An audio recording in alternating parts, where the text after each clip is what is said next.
So what is child-centered learning? My name is Debbie Elder, and I own and operate Shady Oak Primary School here in Richmond, Texas. And I recently had a tour, and the couple asked me, I see that you're child-based, what does that mean? Because they hear that term, but they weren't exactly sure the precise meaning of the term. So here at Shady Oak, what that means is that we are play-based. And a lot of things happen in play. Play allows students to really connect with the learning. If you think of playing on the playground, there's a lot of conflict resolution skills and soft skills that are taught out on our outdoor classroom during that time. Play-based also allows them to interact with manipulatives, to interact with each other, to put on skits. In fact, right now, our upper elementary class are doing debates. The election is tomorrow, and they are practicing the knowledge that they have about what's going on in the electoral process by playing at debates. So play-based is a very interactive way to learn. Here at Shady Oak, we are also skill-based. So what does that mean? Well, skill-based means that we teach specific skills. If you think about a typical report card, it will tell you that your child has received an 86 in math.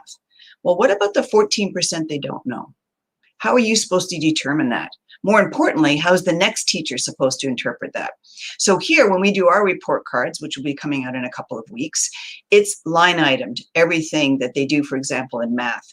It's very clear. If your child can multiply, divide, understands percents, or maybe doesn't, they have an opportunity to see very, very clearly what each of their children can do and what they've mastered, maybe what they've been introduced to or what they're working on. We go for mastery here. Mastery is incredibly important to me. You want to master what you're learning before you go to the next step.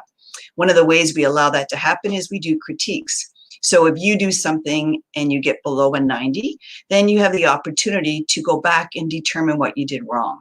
Why would we do that? Well, getting a paper, looking at it, it's a score of a 70, you crumple it up, you put it in the trash, and then you move on to the next lesson, doesn't allow you to learn what you were just taught. So we slow it down. We go back and have the students figure out, what did I do incorrectly? So skill-based really allows us to prepare our students for what I believe is coming in the future. We're hearing now from all the big tech companies, a lot of the larger companies out there, that people are showing up and they're educated through academia, but they don't have the skills. They don't have the ability to actually do the job. They're smart, they can be taught it, but we would like our students to have the skills. We also like it to be habit forming. Think about, what do you want walking out your door at 18? So back that up and teach the habits now. So we teach a really high standard of neatness. We expect our students to be polite. We expect them to put their name and date on every paper that they hand in. There's certain standards that allow habits to be formed. We also teach clarifying. So if you think you heard something and it kind of hurt your feelings or it didn't really sit well with you, you as a receiver have the obligation to go back and check with the communicator that you heard them correctly. So making sure that we're implementing habits that they're going to need throughout their life. What a great time to do that is when they're young, right? You have an opportunity to set the habits that you know you're going to want. Because again, think about what you want walking out your door at 18. You want them to be successful. You want them to be self-regulated. They want them to have self-confidence, be able to be self-taught. There's so many things that you can look at now if you'll really put some time into looking at what's meaningful and purposeful that they can take with them. It's not just about the moment. It's about what their life sort of track will be. And so we've put a lot of effort and time here trying to determine what exactly those skills are to ensure that they become habitual. One of the ways we do that is we teach voting, and we allow them to vote, not just at election time, but all the time, because I want decisive learners. I want children who are not afraid to think something through and cast their vote, to make their decision, to have a voice. They don't get to just sit back and then complain when they don't like something. They have to take a stand. And that's something that they're taught how to do, and they're taught to understand that maybe you're not going to be in the majority and what you want isn't going to happen this time, but possibly next time. The other thing that we do a little different when we're looking at child-centered learning is our teachers are not the sage on stage. What do I mean by that?